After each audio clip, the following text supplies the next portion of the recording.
Welcome to the Fly Culture Podcast. Here's your host, Pete Tigers.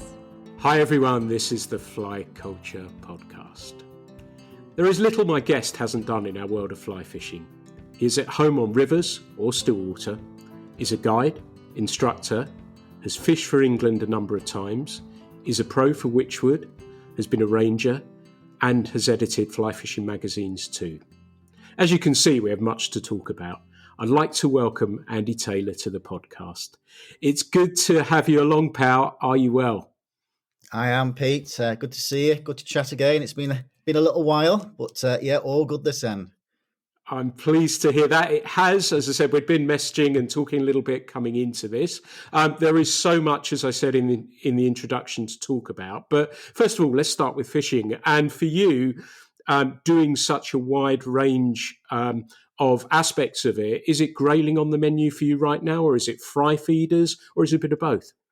At the moment, I've just drifted back to the small waters again, Pete. You know, it's that time of year where the water temperatures drop now, the oxygen levels are starting to increase, and those small waters are just starting to kick in. And I suppose, you know, having lived on a fishery, you know, in my younger days, you know, the small waters have got that special place in my heart. So, you know, at the moment, I've been up to my mum and dad's quite a bit. You know, the fishing is just sort of kicking in and it's getting going. And I think through the winter months, that's where I tend to spend most of my time. I have got a day booked on Draycott for their fur and feather match at the end of November before they shut. And I more than likely will pop to the Dee and the Dove for a bit of grayling fishing at some point during the winter. But to be honest, I think my favourite time for catching grayling on the river has got to be the summer and the dry fly work. You know, somewhere like the Dee, it's just, I don't know, at that time of year, it's just so beautiful. It's just a special, special place. And, you know, watching a grayling come up and take a dry fly, you know, it's better than a trout, dare I say. You know, it's just so magical. And, you know, there's plenty of grayling in the Dee, you know. So, so I suppose between now and, I suppose, February, March, most of my fishing is probably going to be on the small still waters. And you're best placed than most to talk about small still waters. And how does that scene feel to you at the moment? Is it in good shape? I'm going to sort of say yes and no to that.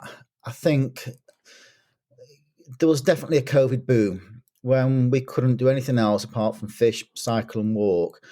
A lot of people came back into fly fishing. A lot of people wanted to try fly fishing, and we definitely had a COVID boom. And I remember the first day we opened back up at the fishery again after lockdown, that they were queuing down the road to get in, you know, and it was like the 80s again. And it was just magical to see, you know, that fisheries were busy, you know, new people were coming in, lapsed anglers were coming in, your regulars were back again. It was just great to see, you know, a busy fisheries. And I think, you know, as we've returned to normal, people have probably got busier and busier in their lives. And, you know, I think we've gone back on the small water side in most instances to where we probably were before COVID. And I think we were struggling back then, Pete. I think we were struggling. You know, footfall, I think, is nowhere near what it was in the 80s and 90s. You know, and I do worry a little bit about that side of things because small still waters have got so much to offer. You know, they're great places for people to start.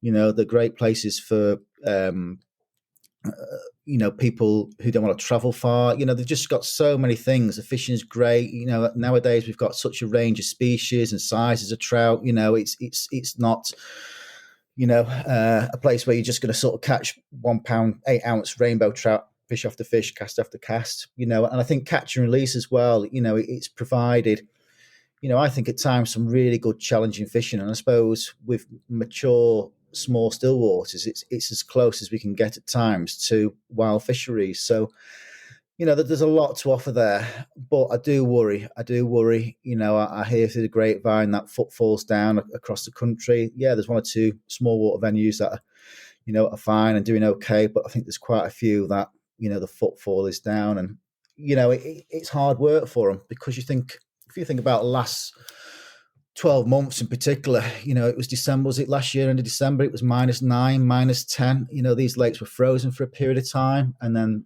May came, but summer came very early in May, June this year, and it completely, certainly in the Midlands here, our lakes were done by the middle of May, and they've only just started to get going again. So a lot of these small still waters, they've got to make a living for 12 months of the year through decent footfall for maybe 6 months, and warm, hot, long summers and cold winters, aren't ideal. And we, in books and magazines in the past, we'd read about the dog days of July and August. Well, in recent years, I think you can click June, July, August, September, and maybe even the start of October, in terms of the fishing not being brilliant. So, maybe it's something we need to push more in the winter months, encourage more people out during, October, November, all the way through to May. And I always say to my clients that start at this time of year, you started at the right time, because the fishing is going to get better and better and better, and it does on those small waters. You've got some cracking winter fishing, and then obviously the buzzer fishing and dry fly fishing as you get into spring and summer is brilliant, and then when summer kicks in, that's it, it's over, and it is a worry. It is a worry. Yeah, absolutely. And they're the cornerstone of our fishing, aren't they? Like you say, whether it be, and like yourself, I've taught many people on a small still water when I started my career. And there's so much for them to have to contend with, isn't there? That there's the conditions that you talk about, the weather conditions.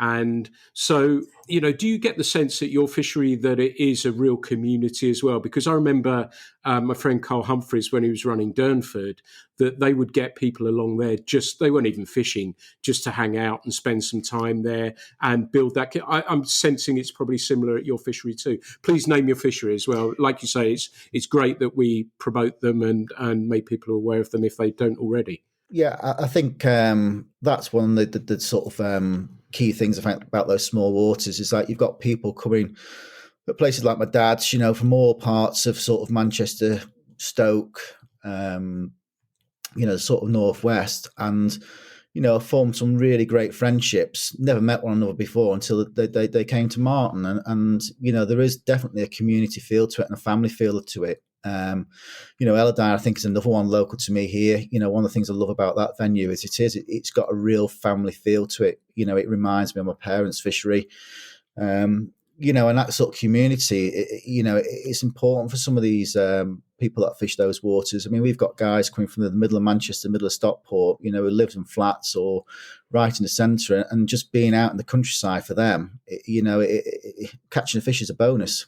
And it's the sort of social side, it's the environment they're in, and if the line goes tight, great, and I think that's been one of the biggest changes, I think, on that side of things in recent years, is that I suppose when we first started out, people were killing fish, wanted fish, and were selling fish. Now it seems that the majority of our anglers want to put them back, and I can look in that catch returns book and you can go for weeks and weeks and weeks, and no one's killed a fish. The anglers nowadays want to put them back, and if someone takes one, it just tends to be one or two for the table. And I think, some people might say, well, it's not great for the sport in one way, but I think it is, and I think there's more to fishing, as numerous people said, than catching fish. It's being out in some beautiful conditions. Just chatting fishing, Pete. I don't think sometimes there's not better than just talking fishing. And I could talk for England on fishing. It's just it's just great. And I suppose when I go to these places now, that's part of it. Talking to the anglers, and just talking about life and fishing. And I suppose when you look at programs like Whitehouse and Mortimer, I mean that I think comes across in that. It's just two guys going out, having a bit of a social and doing a bit of fishing, and I think that's flipping brilliant, I'm coming, I suppose, and being involved in competition of fishing as well. It's it's just nice to see that people appreciate the other parts of fishing, which is that social side of things and the sort of the environmental side of it, without a shadow of a doubt. Yeah, nicely put. And it must be a difficult one being involved in that sort of industry? Because sometimes I often think that it's quite a difficult one to manage everybody's expectations. So there's either too many fish in there, not enough fish, they're too big, they're too small, they're whatever, and getting that balance and catch and release, I guess, to a degree plays into that a little bit, because I suspect over time that it may be a little harder to sometimes, not always, of course, because it's a way of honing your skills, may be perceived that it's a little bit harder to catch the fish as well. Yeah, but if you look at the course fishing side of things, the guys that go course fishing don't ask the fishery manager when was the last time he put some fish in. They sort of go and get on with it. And I think, we need to think a little bit on those kind of fisheries about how we fish and where we fish. And, it doesn't take those fish long to work out what's going on. And I always find if you want to catch a few fish, the sort of the best way is just keep on the move, covering fresh water, covering fresh fish, and it does make you think more about your fishing, I fly fish, Pete, for 35 years, and people say to me, well, how come you've stuck it for so long? And it's because it's the challenge. You're after the fish, and it's the same, I suppose, with me in competition fishing. It's that challenge. It's you against that wild creature, and I suppose to a certain degree, it's that sort of hunting element, and it makes you think. And I do like that. I do like. When you pop down to the lake and there's a few fish moving and rising, and you think, right, well, I'll stick a few dries out and they don't come, and you think, right, well, I'll put a couple of buzzers on and fish washing line, they still don't come, and 3 hours later you're still scratching your head thinking, well, how am I going to catch these fish? And that's what I love about it. I think if we went down and first catch a fish and you catch another 40 or 50, it's like, well, for me now, it's not what it's about. I'd like to sooner catch a handful of fish, have a good chin wag, watch a stoat go running by, and just be out in the countryside. And I think for some anglers, they might think, well, catch and release, it does make the fishing harder, but I think it just means that we've got to, be one step ahead and think a little bit more about what we're doing. Fish finer, fish smaller, keep on the move. That there's lots of things we can do, to try and put the fish in a net rather than, I suppose, having it too easy with, plenty of stock fish going in. I don't know.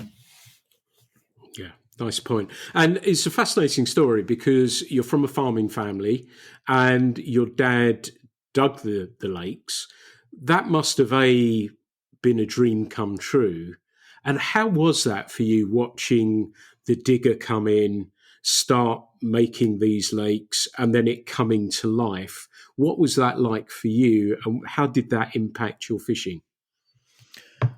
Yeah, I mean, watching that unfold, I think probably a 15-year period, we dug 3 lakes out. The first one, we got a local contractor in, and he came with his JCB, and it seemed like it took forever to dig it out. And then suddenly it was full of water, and we put a few trout in, and people started coming. And, and it was at that time, I was probably, I don't know, maybe 13, 14, something along that. And it was, for me, I just started fly fishing. I'd been going out with my grandpa. I suppose it was like a dream come true. I've got my own lake, 200 meters away from the house. And, and I suppose that's where I learned my trade. I learned from those anglers. A few years later, because of the popularity of the first pool, we dug a second one out. And then back in 2000, we dug the third one out. And, when it came to 2000, we actually did that ourselves. My dad, my brother, myself, after the sort of day out on the farm, we'd have a tea, jump on the diggers and the dozers and sort of carry on digging this lake out. So, I suppose it was a great experience for a young person. And I spent probably every minute I had down at those lakes, whether it be streaming around the pegs, talking to anglers, fishing myself. It was a great way to sort of, my younger days. It was just a absolutely fantastic experience. And I met so many people. I met so many great anglers and people who were, I've ended up fishing with for years and years and years and years, and some really, really good anglers, really good nymph fishermen, dry fly fishermen, lure anglers. And I suppose that's how I developed my skills. I'd go down there and watch someone like Mark Shepherd catch 12 fish on tiny little skinny buzzers. And, Suddenly I've got them in my hand, and it's back up home, back to the vice, and whipping a few up, and next day I'm down there catching them, and people are coming up, what are you getting them on? And these little buzzers look, and that's how I learnt my trade from some of those really, really good anglers. And I've been fortunate to have made some really good friendships and still fish with some of these guys now. 20 years later, I'm fishing with them on the D, and my dad's out in the boat on Bliffield or wherever, and that's was one of the great things about that is what I learned and what I saw, and not just flies but tackle, lines. You got the chance to try and see a whole host of tackle. When someone, look, I've got a new rod, you're going to come have a cast with it, or I've just bought this fly line, what do you think of this? And I'm trying this leader material out, and I suppose it developed me as an angler quite considerably. The fact that I was down there 8 days a week, it was magical. And I suppose I might have missed out on some of the things with my pals, when I was a teenager, but I just loved being down there, and I still do now. I'm just turned 50, and I love it. I still love going down there, and having a social and having a cast. That sounds wonderful. And it seems as though you became deeply immersed or even baptized in those lakes. And you were, like you were saying, you were learning from so many people, because, the lakes that I used to hang around in Essex, you had the local expert who was known there, and you'd get help and advice from them. But also you mentioned your grandpa as well. Does that mean you had a fishing mentor, or does that mean you had lots of mentors in your fishing, the early stages of your fishing career?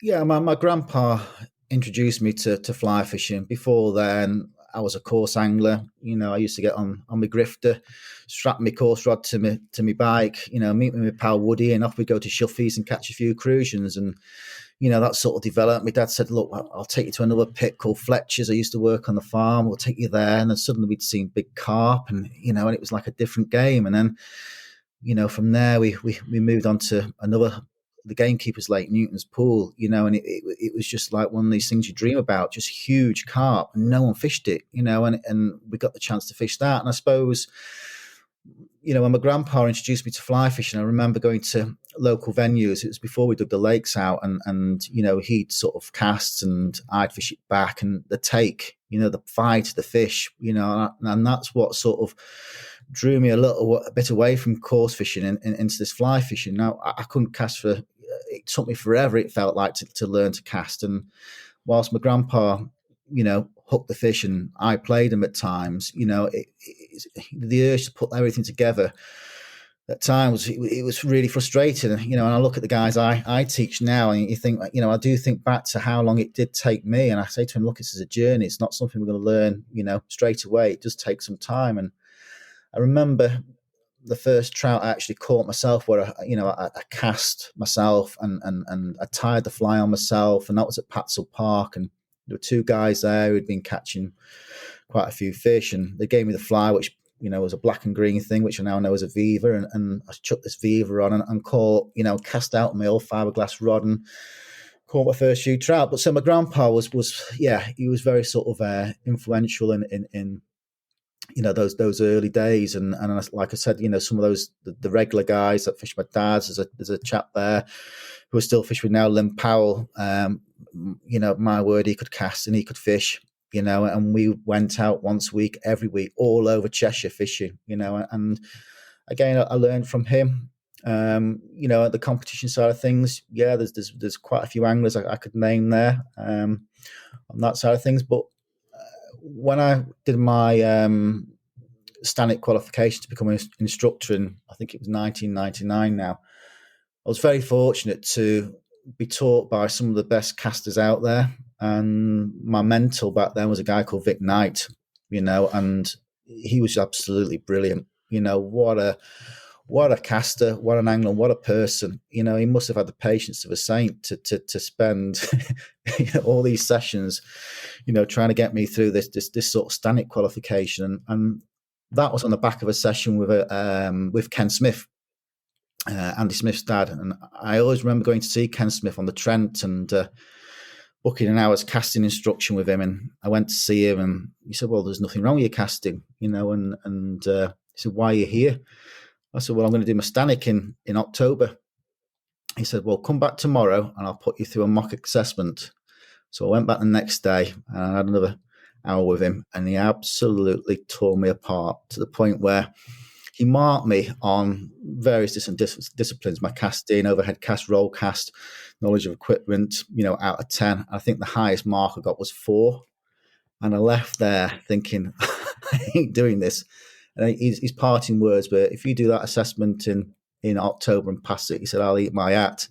So I got on the phone to the Salmon Trout Association and said, can I delay it for 12 months? And I spent some time with Vic Knight, and it was the best money and time I'd ever spent, and I learned so much. And when I came to do my assessment in 99, I passed. And it was only through spending time with people like Vic, Gary Coxon, Steve Peterson, Carl Humphreys,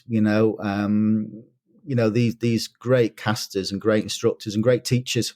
I mean, Vic in particular was I can't thank him enough. He was the greatest caster I've ever had the chance to learn from, and he put it across so easily and made it look so easy and helped me so much. And I spent hours and hours and hours after down the lakes, at night with the floodlights on, in the day just casting and casting and casting, to a point where at the end Vic said, "You're ready, go for the assessment," and I passed. Brilliant. And I can only speak highly of those. And that was a time as well of those people that was a time, to me at least, and I was sort of knocking around then as well, that these guys were Jedis. And, you mentioned Carl, you mentioned Vic, you mentioned Gary, and these guys, and Vic I know and have cast with, and I know when I was thinking about doing the AAP guy exam that I went and cast. I said, "Oh, can I have a cast with Vic and Gary?" And they will tell you, won't they? Like Ken, they'll tell you if something's wrong very, very quickly, and yet nurture you through that as well. But there was a time that to me was that sort of, and I don't know if the internet has changed that. It's an interesting rabbit hole we're going down, that the internet's changed that, because that Jedi status, I'm sure is probably still there, but it doesn't feel to me in that same way. Do you detect that? Does it feel like that to you? Yeah, I think you're right, Pete. I thought about this the other day because, when we first started with the trout fishery, and you chat to anglers were aware of these sort of qualifications, APGAI, Stanic, and, for a lot of anglers, it was almost the sort of dream to be an APGAI instructor and to teach and move into that side of things. And I think, over the years that has become diluted and I have to be honest now. It's like, well, who is the, I'm a member of Gaia, and, I suppose they're not at the forefront of fly fishing like they were, I don't think. And maybe the internet and the easy access to information, YouTube, social media might have had an impact. But I still believe, like with anything else, that you'll never beat, being there hands-on tuition with someone, and someone who, has spent some time, fishing and has got a qualification, has gone through that process. I think it's a quicker learning curve. And, you are right. I think there has been a bit of a sort of, it's almost gone to, I don't know what word to use really, but it's not there like it used to be, and I suppose now Gaia, is the main organisation for that within the UK. But I think if you asked, today's angler, are they aware of those organisations? They're probably not. Yeah, that's what strikes me, I have to say, and I think it is more internet related. And I, the YouTube and everything else. But even at a fishery, I remember there'd be cards or leaflets or brochures from people, so you learnt that way. And perhaps it was slightly more direct. Yeah, I remember, and we'll come on to Total Fly Fisher shortly. But I remember, I think it was Tim when he was editing, and you may have done it as well, and you were editing, there was casting in there. There was Gary Cox and Vic, of course, doing the roll cast because he's the roll casting maestro, and these sorts of people. So that's how you got that sort of experience from those people. And I wonder if it's just a much bigger pool in the sense of you can learn from Simon Gorsworth via internet or Jason Borger or whoever it may be in a different sphere. So I wonder if that sphere's just got bigger and it's diluted the pool in that sense a little bit more. Yet, like you rightly say, there is nothing like having somebody standing next to you saying, no, try this or try that. Are you still enjoying that greatly? Because obviously you've been doing it a long time now. Are you enjoying it just as much as you always have done? Yeah, I am, Pete. And to watch someone, get to grips with the casting, catch their first fish, there's nothing better. And for me as well, I look at some of those regulars like my dad's now, have been regulars for years. The people I've taught, years and years and years ago, and thankfully I didn't put them all off. There is still some that, are fly fishing now and are fishing regularly. And I still do. I think for me as an instructor, the last 12 months, the weather has had a massive impact on the ability to take people out. I've almost had a bit of a summer holiday. Yeah, I've taken one or two clients onto the river for grayling. So, from a teaching point of view, my teaching on the small waters starts now. This last sort of few weeks have been busy. I'm booked up now till middle of December, I think. So things have changed because of the way fishing's changed. And I still enjoy it.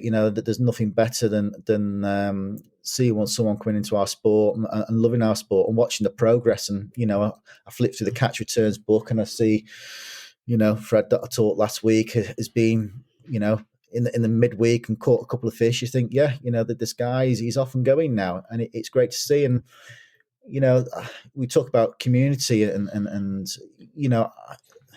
these there's nothing better than getting a text off someone saying, Andy, I'm off to the D on Sunday. What do you reckon? And still asking for help 2 years after I taught them, and I'm off to your dad's or I'm off to Ulladulla or wherever, or I'm thinking of buying this rod and line. What do you think?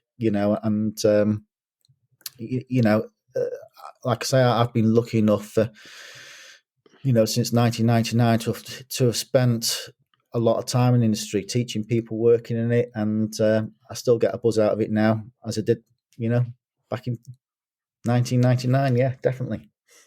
It's just dawned on me, perhaps you've ascended to Jedi level and you haven't realised it by what you're saying. So perhaps they are still alive and you're one of them. So that may be what it is. So there we go. Perhaps we've walked around that one, discovered and learnt from it. So perhaps you're looking not at the Jedi, but you're looking at people who are coming to you for help and advice. So there we go. Perhaps we've answered it. But you strike me as somebody who is always looking, and when you were describing your fishing situations, questioning, pushing yourself with the casting, there was obviously you applied yourself deeply to that, and that paid great dividends for you. Was competition fishing then another way to test yourself? Yeah, definitely, and I always remember the first couple of competitions that I did. Back then I was. A member of the Congleton Fly Dressers Guild. They were short for an interbranch match with the London guys on Draycott. And, I think again, I was probably only 15 or 16. Do you fancy coming? Yeah, I'll come along. And sat in the boat with this chap from London Fly Dressers Guild, drifted about Draycott, caught a few fish on shipmans and really enjoyed it. And the next thing, it's like, well, there's a John Watt match now. Do you fancy coming and having a do at this John Watt match? And it's like, well, yeah, all right, where are we going? Rutland. I'm thinking, we're going to Rutland. I couldn't believe it. We're after Rutland. It picked me up and I was so excited and to fish, I suppose, what people call them, the Mecca, Rutland water. I'm actually going to Rutland. And I got in there with a boat from Falkirk Fly Dressers Guild and we sat there tied up in the jetty and I was on the point and he was on the engine and I said, he said he'd been there for the last 2 or 3 days. He said it'd been tricky, but I found a few fish and So I said, well, are we going to North Arm? We're going to South Arm? Where we're going? We're going to the main basin. Where are we off? Where are we off? He said, we're not going anywhere. And the gun went to start the competition, and all the boats went out of the harbour, and off they went, and we were still trundling out in the harbour. And I was like, well, a bit sort of just, a bit, well, where are we going? I want to go to the North Arm. I want to see Rutland. And he said, we're just going to go around the corner here. And we fished from the sort of harbour to the church. And to cut long story short, he won and I came second, and that's what got me into competition fishing. Because right at an early age, this back then the John Watt was a huge competition for the Fly Dressers Guild, and our team Congleton Guild came second. I got a little plaque. I've still got it now. It's up in the kitchen, and that's what got me going. And I suppose over the years, I've learned loads. I've met so many good anglers, and it's taken me to different places as well, Pete. Not just in the UK, but abroad. And I've been lucky enough to have fished for England a few times, and places that I would never have fished and never have gone. And I think certainly when my kids were young, the opportunities to go out fishing weren't as great. And if I knew there was a competition coming up, it gave me, I suppose, an excuse to get out of the house and get fishing. But in that time, I like the challenge of, going out there. And again, it's just the challenge of catching a fish, and maybe it's slightly different to when you're pleasure fishing. And like I suppose I've already said, this year I've done a little bit of team competition fishing, and I've really enjoyed that. And I suppose one of the things I've really enjoyed about it is the talking fishing afterwards, and the detail that the sort of the team I'm with now have gone into. With maps where we're marking on where we've caught fish, what time, what fly, where we've caught them in the retrieve, and starting to analyse the sort of stats, in terms of what we're doing. And I just find it really interesting, and that side of things, and talking about, how to catch fish and where to catch fish, I just get a real buzz out of it. And, I suppose that's the reason why, I fished competitions from, like I say, probably I probably was 15 or 16 when I first went out on Draycott for that interbranch match, with guys who just took me under the wing. And like I say, I've just been all over the country, Scotland, Ireland, Wales, and abroad fishing at competition level. It's been great. Loved it. And are you a competitive person, or is it the learning aspect of it? Because for people listening as well, what you're saying there about where you were catching fish, the retrieve, that's a great lesson for people just going to their still water to go fish as well, isn't it? Definitely. And it makes you think a little bit more about, I suppose, how we catch fish. We can all get into this sort of habit of we cast out and pull back, we cast out and we pull back, and we don't never really think about, what we're doing at times. And I say sometimes to my clients, when I cast out and I'm fishing a still water, I look at the opportunities that I've got to catch a fish once the fly hits the water. And I think within the retrieve bat, there's probably 8 or 10 opportunities where you could catch a fish, and that starts as soon as the fly plops in the water, and as it drops, and then the first time you move it, there's straight away, there's 3 opportunities to catch a fish, and you've not done a great deal yet.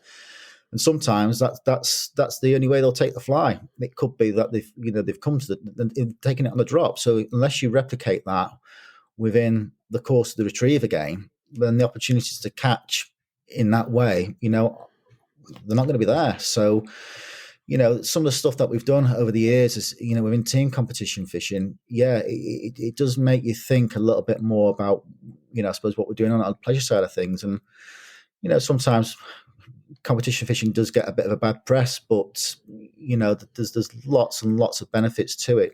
I think, certainly the flies and the tactics that we sort of all use nowadays, a lot of those have come from, guys competing at the level that they're at, so tackle developments, and going back to what you said before about, footfall on small waters, I do wonder on without competition fishing, would some of these big waters, in England, Wales and Scotland, would they still be there now if it wasn't for the fact that they might have a competition on there where there's 100 plus anglers coming, not just to compete, but also to practice, and those boats are full.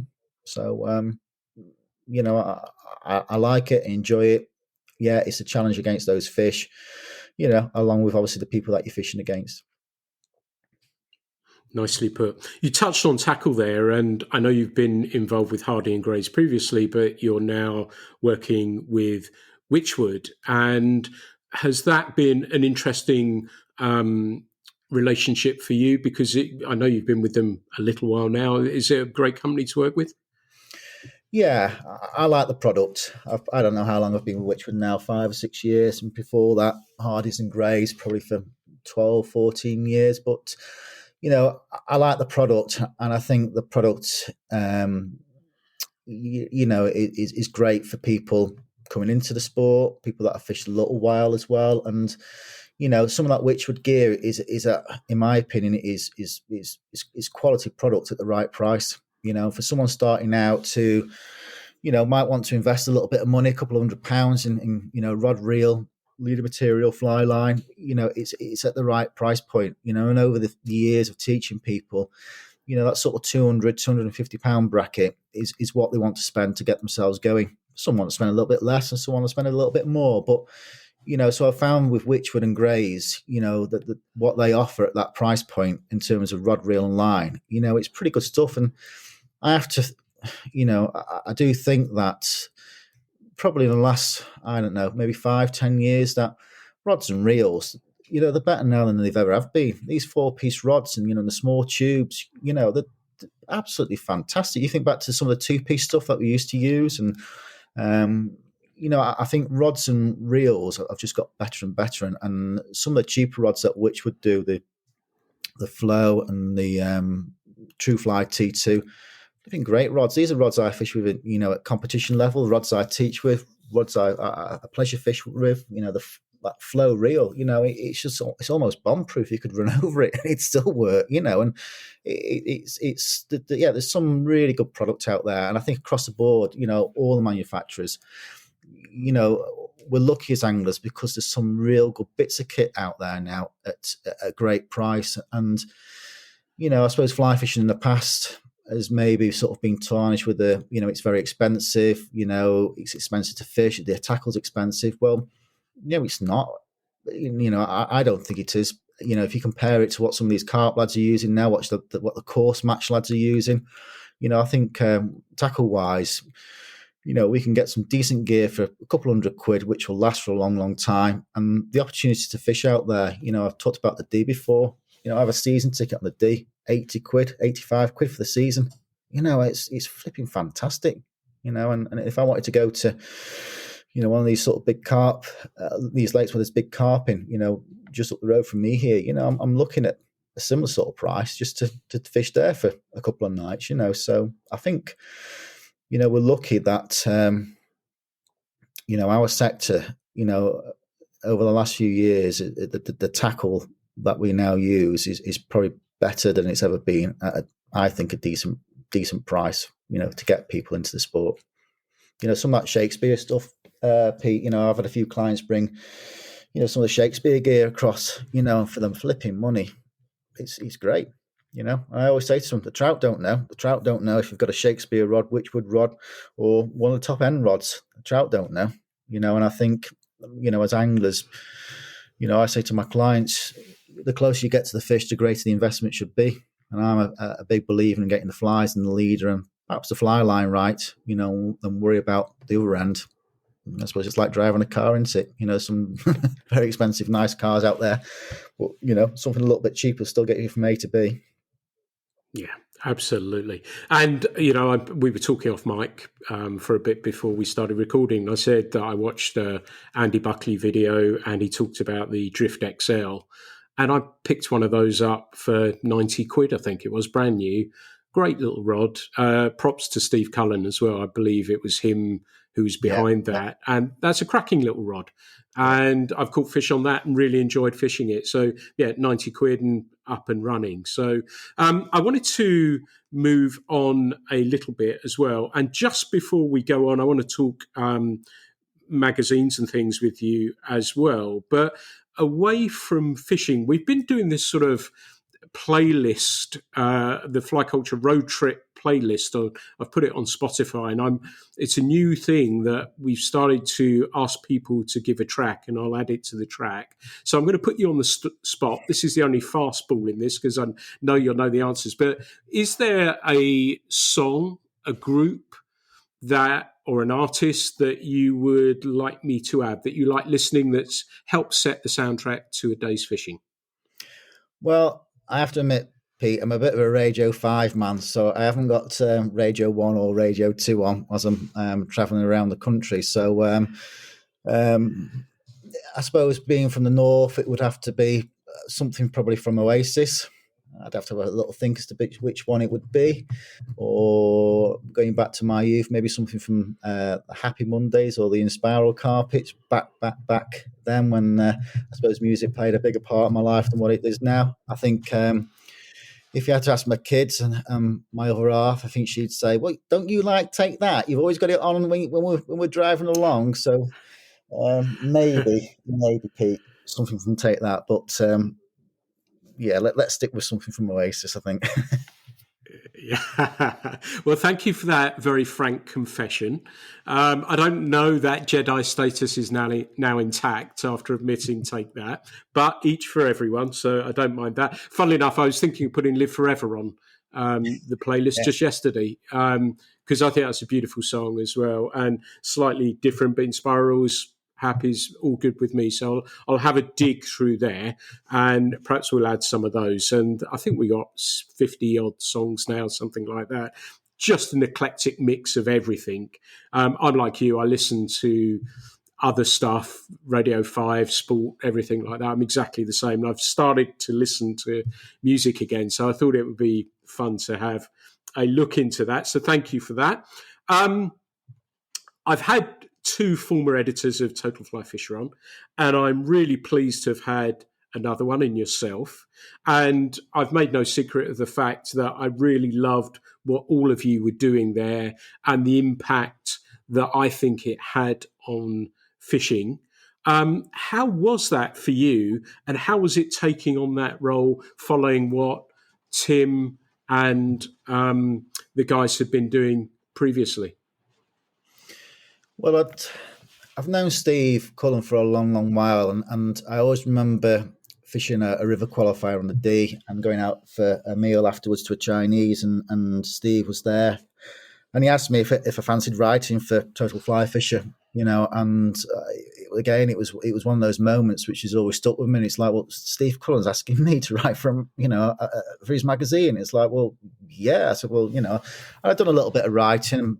Back then I was teaching. I got a little bit of time, obviously, with the holidays and stuff. So I started doing a bit of writing with Steve, and we went again all over the place doing features and stuff, and I loved it. I love Steve's company,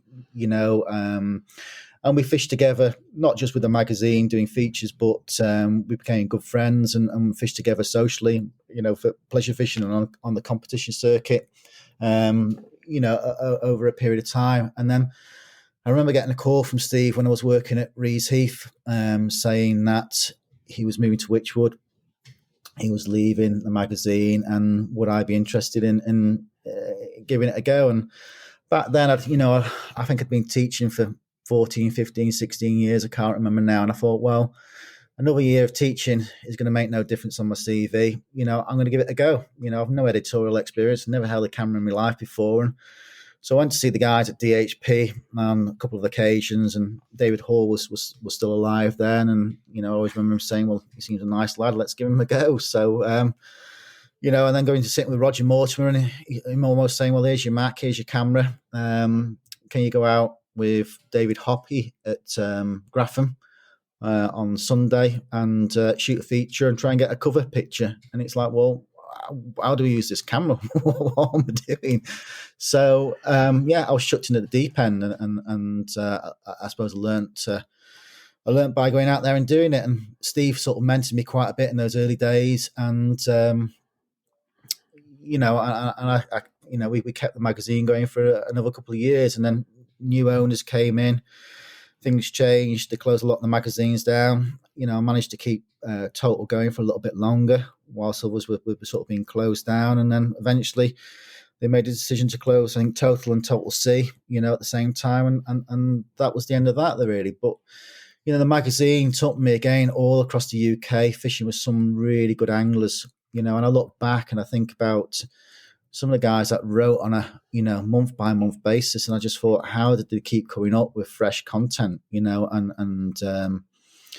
I loved it, and I loved every minute of it. I loved meeting those people, putting those features together with the designer, Nikki, and working as a team to put that, monthly magazine out.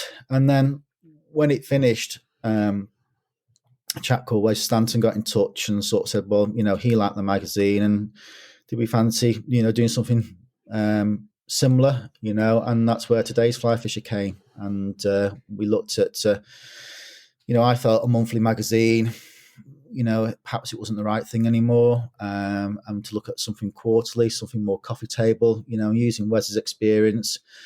We sat together and sort of came up with Today's Fly Fisher, which was the original name of Total Fly Fisher. Mark Grafton, Charlie, as we call him, he was the designer at DHP, and he came across with us, and the three of us worked on that title for, I think it was 10 issues we did, so 2.5 years, but COVID took its toll. And Wes sort of decided, well, that was it. And, I love that magazine. In fact, I love both those magazines. I think, what I liked about them is we had the chance to sort of showcase where fly fishing was going, the opportunity to bring, different disciplines in, fly fishing for different species, fly fishing across Europe and the world, and to bring people into the magazine. I still remember the buzz I got when Steve asked me to write a feature. It was like flipping heck, and when I was on the cover, I think we probably bought every single copy of Total Fly Fisher in Cheshire. My mum's got it, my sister's got it, my aunties and uncles have got it, the dog's got it, everyone's got it. And, and to allow people that opportunity to do something, within a magazine,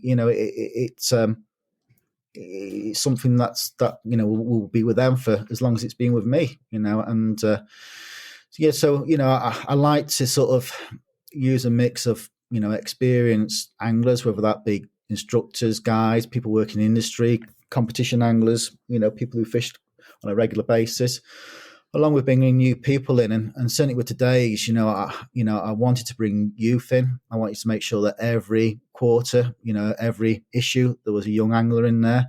I wanted to showcase, that fishing is not just for, us chaps, that, and to try and increase the sort of focus with bringing women into the sport.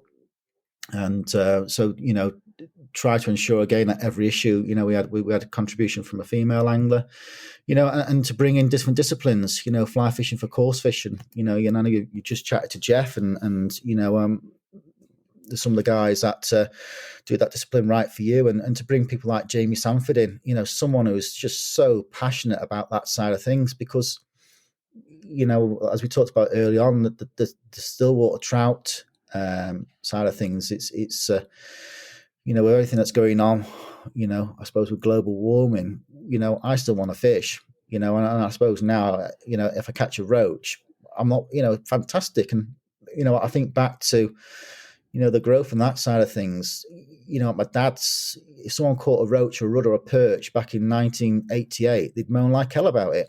When you're netting these lakes to get these coarse fish out, you think about the grayling, the persecution that fish got all them years ago.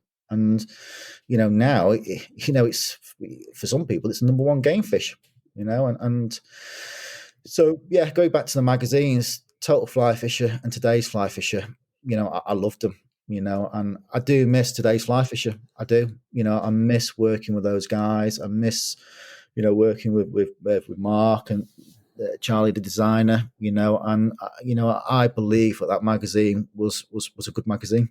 It ticked a lot of boxes for me, and hopefully it ticked a lot of boxes for the readers out there, the industry, and, I just sort of say that I wouldn't do it again. But I suppose if the right offer came in, working with the right people, then yeah, it's something I'd look at again, because I do think that to have a magazine which helps people, which has got some tactical stuff in it, some technical stuff in it, some informative stuff, bringing the industry in, whether that's the tackle side of things or the fisheries, and showing the sort of aspirational stuff, the destination stuff, the beauty, some of the beautiful locations we can do. That's what today's fly fishing was all about, I felt.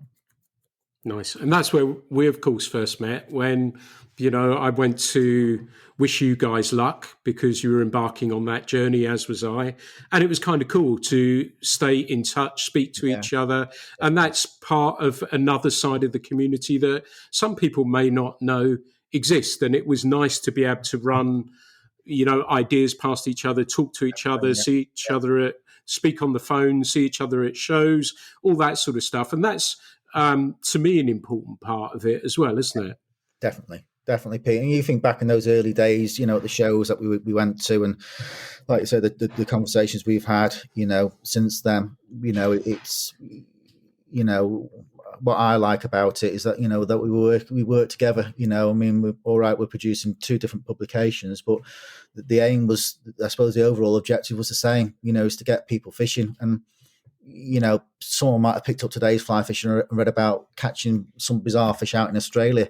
That might have just encouraged them to think, well, I'm never going to go out to Australia, but I'll tell you what, the sun's outside now. I've just finished my brew. I'm off to, I'm off to Elladine, and that's what it's about. Is to get, people out fishing, and if they see something in a magazine which, triggers them to, put the stuff in the back of the car and off they go, then that's what it's about. That's what it's got to be about, Yeah, absolutely. I feel that as well.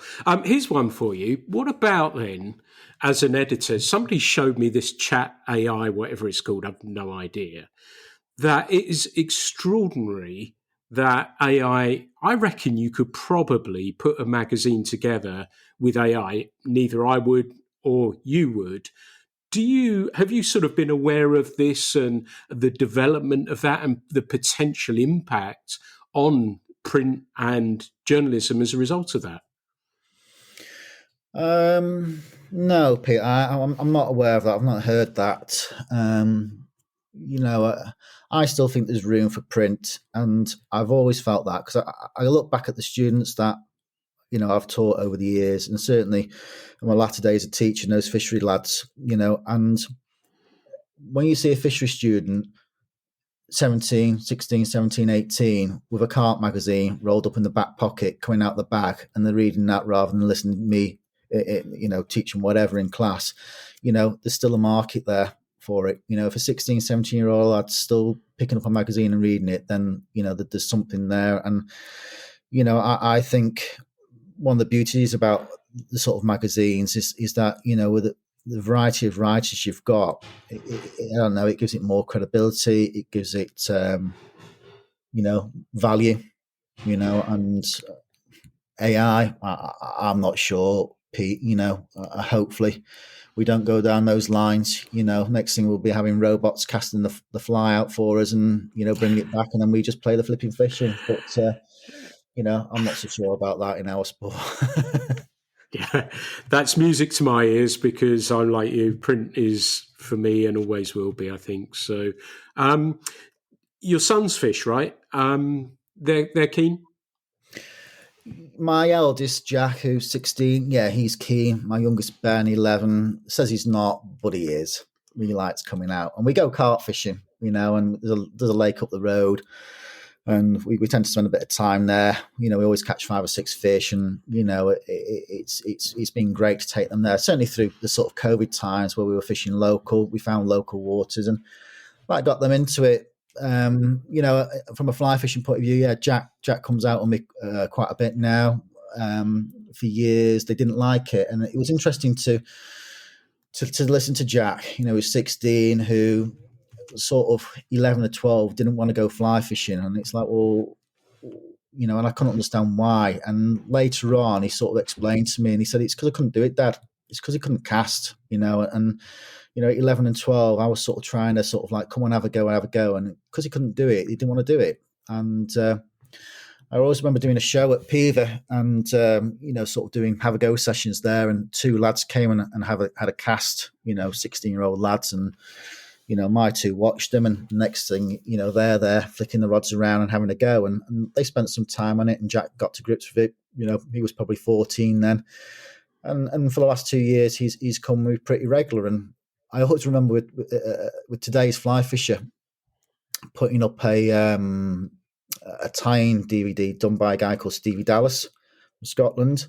I think he was tying a bibio hopper off the top of my head, and it was one of these sped up video clips that you see now on social media. And he'd done it to some kind of, I don't know what it was, gangster rap or whatever it was, and I'm playing this on my Mac, putting it on Facebook, and next thing the two of them are looking over my shoulder, what you doing, Dad? What you looking at? And they watched Stevie tie this fly, and this music's on in the background. And they watched it. It was probably, 30 seconds long. And as soon as they finished watching it, it was, Dad, can we get the vice out and tie a fly? And for the rest of that evening, we had a couple of hours tying flies. Before then, they were interested. So, I think people talk about getting youngsters into the sport. I think, it needs a little bit of thought, maybe. Yeah, there's a decline in that side of things. But, yeah, Jack comes out of me.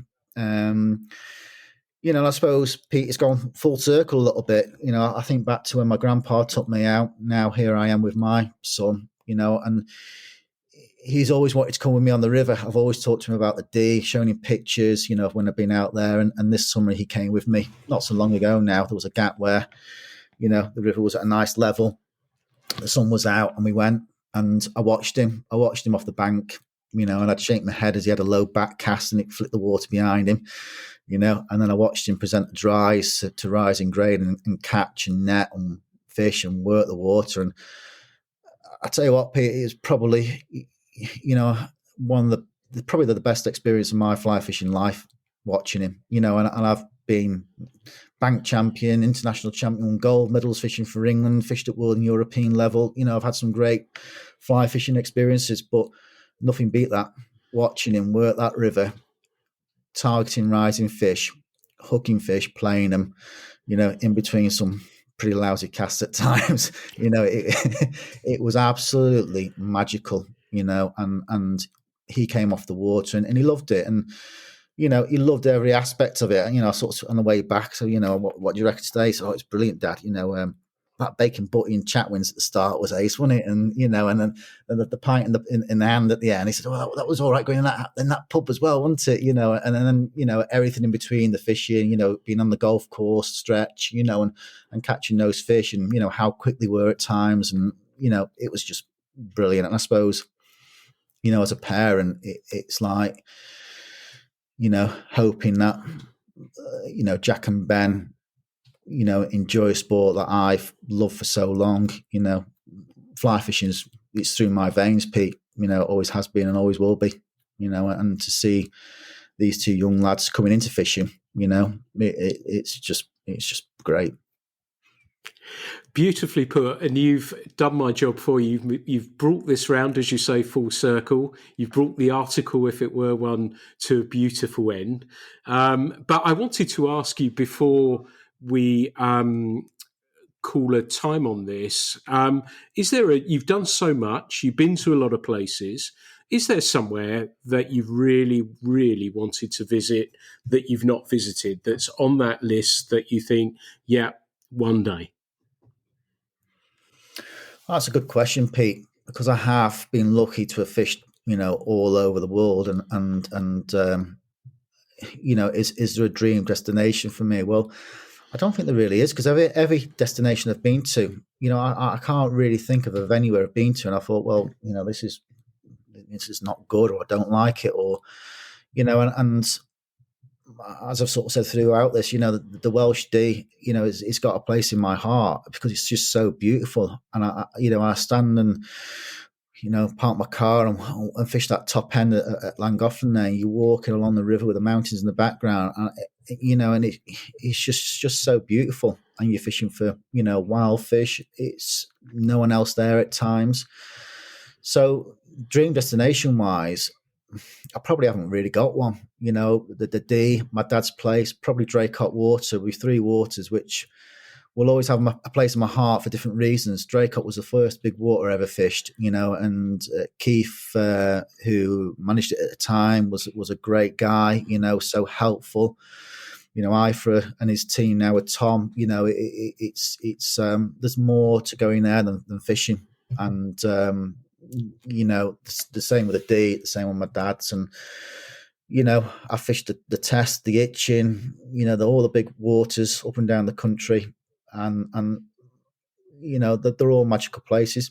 The Lake of Menteith, what a beautiful place that is. What a beautiful place to cast a fly. And, I think as I've gone through my fishing career, probably most people have, we say career, but fishing, I think when you start out, you want to catch one, then you want to catch 2 or 3 or 4, then you want to catch a big one, and then as you move through, there's other things that come in and float your boat, and I think for me now, just being out and about somewhere beautiful with someone who I can chat fishing to at the start, during it, at the end of the pub, it's the whole sort of thing really for me. There's no place like home. No, you're right. And I suppose COVID may have brought that home a little bit more. The fact when we couldn't travel, I sort of started to look at what's on your doorstep and fish the local canal with a fly for pike. And you think, well, this is like a cycle here. I can walk here, and it's on my doorstep. And it's stunning. It's absolutely stunning. And to catch a few jacks, on the local canal was absolutely fantastic. So, there's lots of sort of opportunities to fly fish, on our doorsteps, and that there's certainly for people that live in the sort of towns and cities, the sort of urban fly fishing, it is one of the growth sort of aspects. And likewise, we can jump on a plane and within a couple of hours we can be anywhere within Europe, fishing. And the destination side of things, is sort of been a growth market. And in the last 12 months, I fished in Spain and Portugal, in the World Euros, and I've had some great experiences out there. Some beautiful bits of river, and and just a completely different experience. That's perfect. Yeah, absolutely. Well, we've spoken for over an hour. It's been wonderful to hear your story, your passion, your love for fly fishing. I think we're lucky that you're in fly fishing, and long may you continue to flourish within it as well. Thank you for being a guest on the Fly Culture podcast today, pal. Thanks, Pete. We'll talk soon. Absolutely. Now, before we do wrap it up, I also should ask you, how can people find you? What are your contact details? What's your social media handles? Those bits and pieces as well. Website is, if you just Google Fly Fishing Tuition Cheshire, I'll come up. I'm on Facebook, Andy Taylor Fly Fishing, or just Andy Taylor, and the same on Instagram. I'm not a big user, Pete, but yeah, I am there.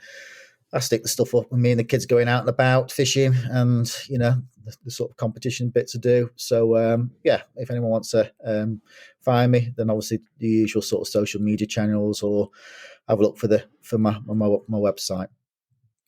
Nice one, bud. Thanks so much for talking with me today. Thanks, Pete. Everyone, this has been the Fly Culture Podcast. Thank you so much for listening to this edition. I hope you've enjoyed this one. There's lots in there. We cover lots of ground, and Andy's story is a fascinating one. There'll be plenty more coming soon, so please look out for those in the very near future. The Fly Culture Podcast is brought to you in association with Fly Culture, a quarterly published magazine owned and run by fly anglers. When it comes to fly fishing, we've got you covered.